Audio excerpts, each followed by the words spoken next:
बेटा बना बहू। राधा, जैसा नाम वैसा व्यवहार, मन से सीधी और बातों से भोली। सौतेली माँ ने बहुत बुरा व्यवहार किया, लेकिन पति। माँ, क्यों तुम राधा को हमेशा बोलती रहती हो? मैं साफ साफ कह देता हूँ, अगर इस घर में किसी ने राधा को कुछ भी कहा तो मैं घर छोड़ दूंगा। अरे वाह बेटा वाह, यही दिन दिखाने के लिए तुझे इतना बड़ा किया। सोचा बहू आएगी तो आराम करूंगी, लेकिन बेटा है कि जोरू का गुलाम। अब क्या कहें। माँ, जो सोचना है सोचो, मुझे फर्क नहीं पड़ता। मैंने कोई लव मैरिज नहीं की है। आपने जिससे बोला मैंने शादी की, लेकिन अब मैं राधा को किसी भी परेशानी में नहीं देख सकता। हाँ हाँ, और मुझे देख सकते हो क्यों? अरे माँ, देखना तो मैं तुझे भी नहीं चाहता, लेकिन खुद सोच, राधा के आने से पहले तुम पूरा खाना बनाती थी, लेकिन अब जब से राधा आई है एक गिलास पानी भी खुद से नहीं लेती। अरे भाई, राधा भी तो मेरी ही उम्र की है। मैं आपके लिए बच्चा तो वो आपके लिए समझदार बहू। कैसे? उसे वक्त देना माँ। वो थक जाती है, रोती है, उसके पैर में दर्द होता है। आपको वो क्यों नहीं दिखता माँ? नहीं नहीं, ऐसा कुछ भी नहीं है। अरे वाह जी वाह, सारी तीली लगा दी। अब बोल रही है कि ना जी ना, कोई बात ना है। तीली? क्या बोल रही हैं आप सासू माँ? अरे राधा, तुम चिंता ना करो। माँ की आदत है हर बात पर ताने देने की। तुम कमरे में जाओ, मैं ग्रीन टी लेकर आ रहा हूँ। सास बेटे की हरकत से आग बबूली हो जाती है। बेटा, तूने आज प्रूव कर दिया कि बेटा कभी अपना नहीं होता। अरे जोरू के गुलाम, शर्म कर शर्म। तेरी माँ हूँ, सास नहीं जो खरी खोटी सुना रहा है कल की आई दुल्हन के आगे। अरे बहू बनना आसान ना है। बेटा, जो कि अपनी नई नवेली पत्नी पर जान छिड़कता था, माँ की बातों से गुस्सा हो जाता है। माँ, साफ साफ बात करो। तुम राधा को कभी कुछ नहीं कहोगी, इसके लिए मैं क्या कर सकता हूँ? कुछ नहीं कहूंगी? अरे बेटा, बावला हो गया है क्या? तू जिस दिन पैदा हुआ था ना, उसी दिन सोच लिया था मैंने कि तेरी शादी के बाद बहू पर हुक्म चलाऊंगी, पैर दबवाऊंगी, ताने दूंगी और जुल्म भी ढाऊंगी। बाप रे बाप! माँ, आप कैसे ऐसे सोच सकती हो? राधा छोटी है मुझसे भी, और उसके लिए ऐसी सोच। अरे बेटा, एक बेटी का बाप और माँ उससे बचपन से ही सहनशीलता सिखाते हैं, जिससे कि वो कुछ भी सुनने के लिए तैयार रहे।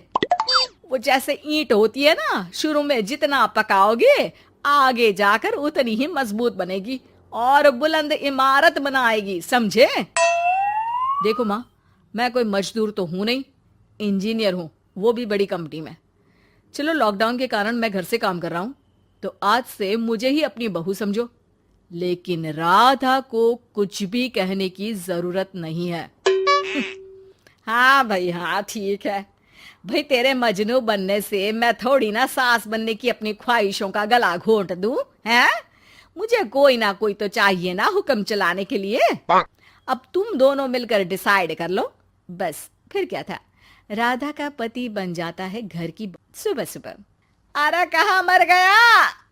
अरे ना ना, मेरा बेटा, क्यों मैं सुबह सुबह ऐसे शब्द निकाल रही हूँ, गुनाह हो जाएगा। अरे कहाँ रह गया ससुर का नाती? जरा चाय तो पिला।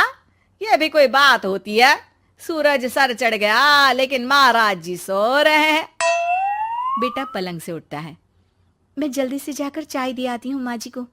अरे नहीं नहीं, तुम जाओगी तो 4 बात और सुनाएंगी। मैं जा रहा हूँ। बेटा माँ को चाय लाकर देता है कि माँ। अरे देख तो तेरा चेहरा, ना मुंह धोया ना हाथ। जा जाकर हुलिया ठीक कर ले और उस करमजली को बोल कि नाश्ता बनाए। करमजली? अरे माँ, कुछ तो शर्म कर। देता हूं ना मैं तुझे नाश्ता, लेकिन तू राधा के लिए ऐसे गंदे शब्दों का इस्तेमाल नहीं करेगी। बहू की तारीफ बेटी के मुंह से सुनकर सास फिर गुस्सा हो जाती है। अरे जा जा जाकर नाश्ता लेकर आ। और हाँ, 15 मिनट में मैं नहा कर निकल रही हूँ। नाश्ता ना आया तो खाल उधेड़ दूंगी। फिर मन ही मन सोचती है, नहीं नहीं, ये तो मेरा ही बेटा है। खाल उखड़े उसके दुश्मन की। अब मतलब तेरी राधा की खाल, समझा ना? अरे यार, ये सब क्या है? नेचर की कॉल भी आ रही है और 15 मिनट में नाश्ता। भगवान, कैसी मुश्किल जिंदगी बनाई है आपने औरतों की। बेचारी कैसे जिएंगी। बेचारा बेटा किचन में जाता है जहाँ राधा आलू पूठी बनाकर उसका इंतजार कर रही होती है। आप मेरे लिए इतना कर रहे हैं तो क्या मैं आपके लिए इतना भी नहीं कर सकती? ये लीजिए, नाश्ता बना दिया है, दे आइए माँ जी को। अरे थैंक्स राधा, माँ नहाने गई है, मैं बस अभी आया। ये नाश्ता यहीं रख दो, मैं आकर दे दूंगा माँ को। थोड़ी देर में माँ की आवाज आती है। अरे कहाँ रह गए? 15 मिनट हो गई, नाश्ता कहाँ है? बेटा हाथ में वही आलू पूठी वाली थाली लेकर खड़ा हो जाता है माँ के सामने। ये रहा नाश्ता, लो खाओ। माँ थोड़ा सा खाना खाती है और फिर छी छी, ठंडा खाना यही सिखाया है तेरी माँ ने? फिर थोड़ा सोचकर रुक जाती है। इसकी माँ तो मैं ही हूँ, खुद पर ही सवाल कर रही हूँ मैं। अन्ना जी ना, अरे बेटा नाश्ता गर्मा गर्म अच्छा लगता है, खास करके पूड़ियाँ। पूड़ी तो छन से छने और टन से प्लेट में आ जाए।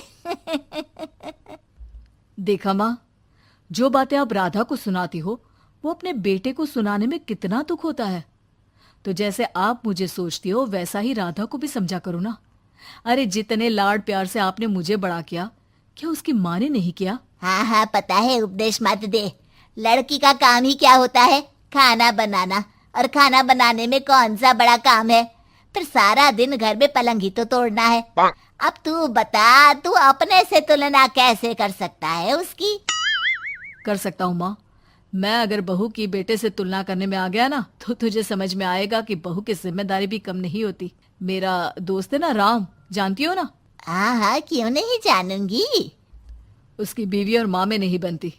बीवी ये मोटे मोटे ताने सास को देती है और सास उसे। हाँ हाँ तो फिर क्या, घर ठीक से चल नहीं पा रहा था। सास कहती बहू काम सारा करे, बहू का कहना था कि सास मदद करे। ऐसे में बेचारा न लंच लाता और ना ठीक से खा कर आता। नतीजा, बीमार रहने लगा। ऑफिस की नौकरी गई, खर्चा खाना सब बंद। कर लो अब सास बहू की लड़ाई। बेटा बीमार घर पर बैठा, पैसे की आमदनी नहीं। बहू भी कभी मायके कभी ससुराल। अब तो सुना है सास बहू की ही कमाई खा रही है, वो भी तानों के साथ। घर का भी सारा काम वही करती है। अरे बस कर बेटा, मुझे समझ में आ गया। तू तो बेटा ही रहे। बहू को अब बहू नहीं, मैं बेटी बना कर रखूंगी।